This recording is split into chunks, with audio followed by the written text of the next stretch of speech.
The gods of Hinduism carry many histories within them.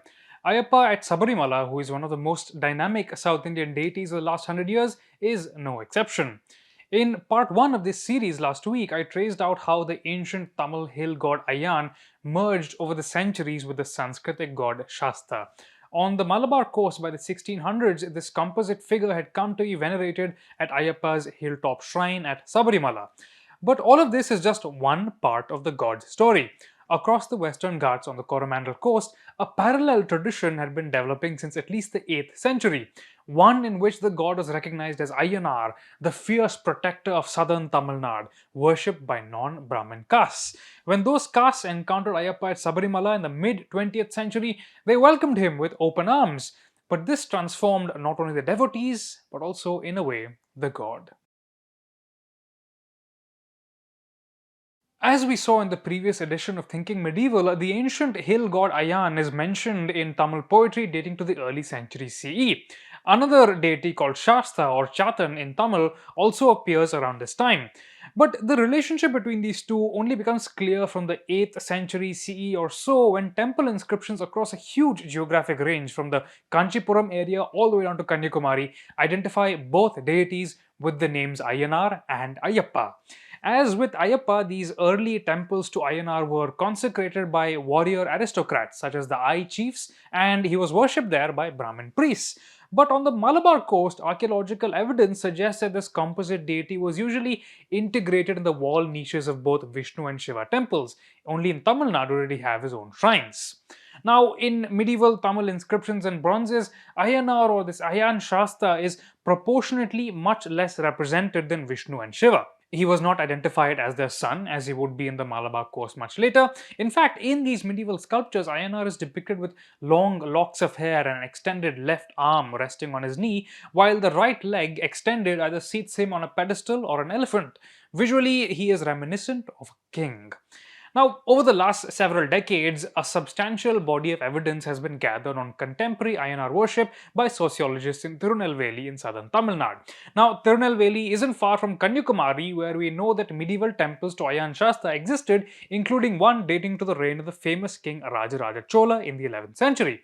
But the thing is that the relationship between the medieval Ayan Shasta and today's Ayanar actually brings up many intriguing historical questions. Ayanar in contemporary Tirunelveli is depicted riding a horse. He's associated with local mother goddesses or forest goddesses, and he rules over a retinue of powerful Pays, which is often rendered in English as demons.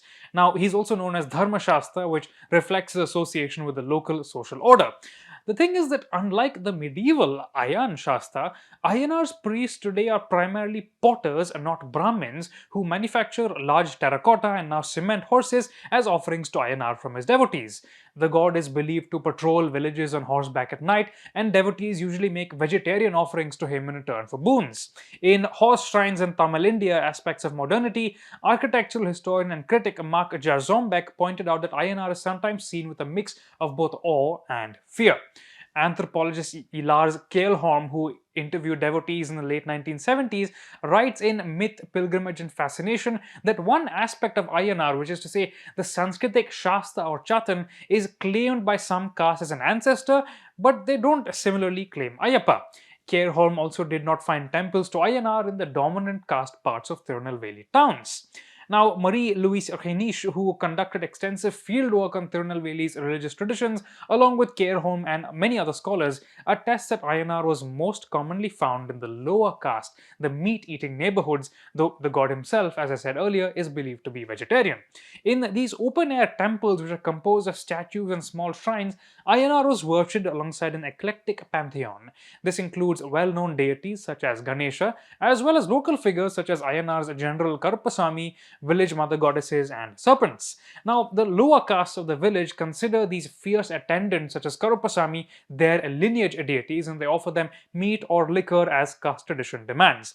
Now, conceptually, many anthropologists and sociologists have argued that Ayanar and his shrines bridge the Sanskritic purity notions such as vegetarianism and asceticism, royal attributes such as the horse, sword, and retinue, with the more local traditions of mother and rain goddesses, meat offerings, and the worship of ancestral village or caste deities. Now, all of this leads to some interesting questions. How did Tirunelveli's popular version of the deity develop, and what is his relationship with the medieval Ayan Shasta?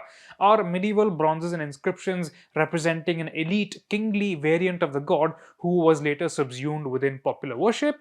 Or is the popular tradition a descendant of medieval temple rituals?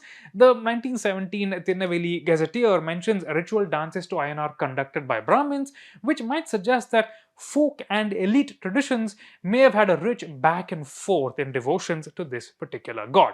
Now, not all of these questions can actually be answered with the current state of our evidence, but another major development has been unfolding in South Indian religious history under the glare of smartphones and 24/7 national television. The village god Ayyanar is converging with the epic mythology and pilgrimage of Ayyappa at Sabarimala, and this will have long lasting effects on both. The early 20th century was a crossroads for many Indian gods. New standard iconographies were powered by mass printed oleographs and were taking over the Hindu imagination.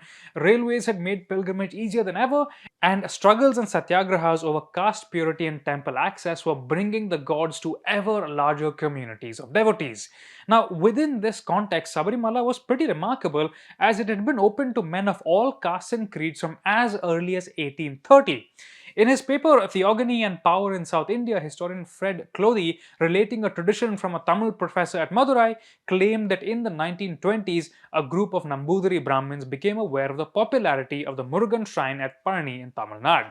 Seeking to draw pilgrims, they renovated the temple of Ayyappa at Sabarimala, which already attracted several tens of thousands of pilgrims annually. Now, this was partially successful. It drew a few isolated Tamil groups, but the situation really changed dramatically in the 1950s when a fire destroyed the Sabarimala temple and the image of Ayyappa within. Now, today this is generally believed to have been the work of Christian missionaries, but according to a tradition recorded in the 1980s by Kierholm, there was no religious angle. P.T. Rajan, an influential non-Brahmin industrialist and politician, swung into action. He was the grandfather of Palanivel Tyagarajan, currently Tamil Nadu's Minister for IT and Digital Services.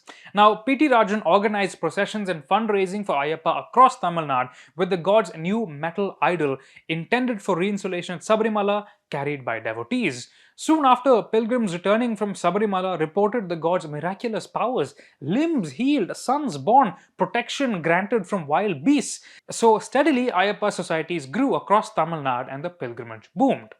There were also other aspects to Ayyappa's popularity. In his book The Many Faces of Murugan, Professor Clothy made note of the god's rising following, pointing out that Sabarimala's forest isolation spoke to urban nostalgia and a sort of supra-Tamil aura. As I pointed out in the previous edition of this series, Ayyappa is believed to have been established at Sabarimala by the Pandalam royal family who claimed descent from the ancient Tamil Pandya kings. It is also Tamil literature that mentions the names Ayan and Shasta, both of which came to be linked with Ayyappa. Now, these beliefs need to be understood within the religious atmosphere of the mid 20th century. All these beliefs need to be understood within the atmosphere of the mid 20th century. The decades leading up to 1950 had seen the growth of a Dravidian ideology whose most radical thinkers saw caste and religion as an Aryan imposition from the north.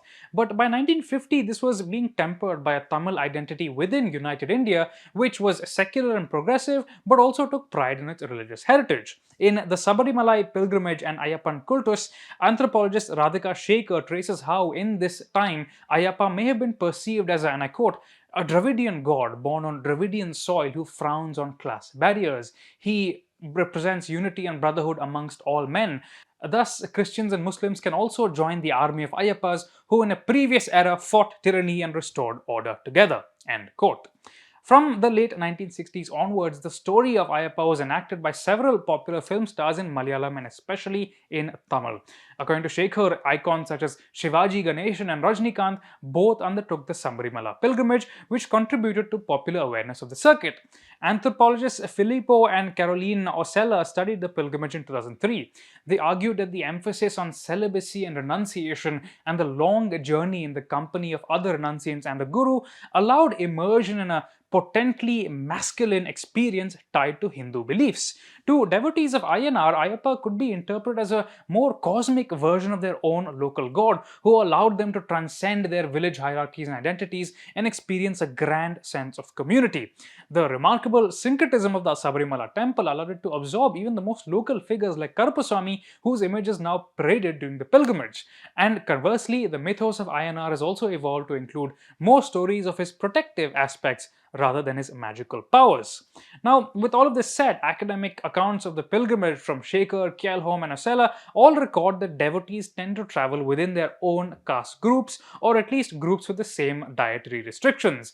And despite Sabarimala's inclusion of Muslim deities like Vavar Swami, very few non-Hindus visit the shrine. While boundaries dissolve before the god in his forest, realities like caste remain in place when devotees return to their mundane life. Shekhar, who was a woman whose pilgrimage to Sabarimala raised eyebrows in the 1990s, documents a devotion to this god at a time when networks of temples, associations, male gurus, and devotees were developing. As he came to be understood as a supra-masculine figure and the number of pilgrims continued to swell, the Osellas noted in 2003 how menstruating women were steadily distanced in religious terms as temptresses, impure, or otherwise dangerous to the pilgrims. With all this said, the Supreme Court judgment of 2018, which ordered women's entry into the shrine, was not in response to a demand from Ayyappa's female devotees in South India. Whatever the history of the restriction on menstruating women, interviews in Kerala suggest it was generally accepted within South Indian ritual and gendered life, at least in public. Online discourse, which was mostly but not entirely from the Hindutva and upper caste right, painted women's entry into the sacred space as something akin to blasphemy. As of 2026, most major Indian political parties support the exclusion of menstruating women from Sabarimala. All the evidence assembled here demonstrates that Shasta Ayyappa Ayanar has never been a monolithic divinity. He has been a king, a village protector, a lineage ancestor, a Dravidian hero, and a renunciant model for the contemporary Indian male. Each form reflected his devotees at various times. Warrior aristocrats who built his stone temple in the 8th century, Tirunelveli potters who made him the king of their village gods, Tamil industrialists who powered his 20th century renaissance, and pilgrims who found in him a symbol of transcendent united masculinity. The form of Ayyappa most popular today, this celibate god of an overwhelmingly male pilgrimage, is the product of our times. His pilgrimage encompasses the mid-20th century encounter between Ayyanar's devotees and Sabarimala, accelerated by cinema, urban nostalgia, and both the Dravidian and Hindu male cultural perspectives. But even this is just one trajectory among many. In 1954, sociologist M.N. Srinivas recorded an Ayyappa tradition in Coorg, which was at the time somewhat isolated from currents in Kerala and Tamil Nadu. Here, Ayyappa was a hunter. Tracks called Devarakadu or God's Jungle were dedicated to him, and it was said that he could be heard whistling to his 7 hunting dogs at night. His shrines ranged from forest clearings to proper temples, his forms from uncarved stones to full sculptures, and his offerings from clay dogs and arrows to a fowl and arak in some shrines. Similarly, Shekhar notes that even within Kerala, Sabarimala is one strand among many. 5 temples believed to have been founded by the sage Parashurama depict Ayyappa at different stages of his life. He is a child at Korathupura, an adolescent at Aryankavu, a householder at Achankoil, seated on a horse with 2 consorts like Ayanar, and finally a forest renunciant at Sabarimala.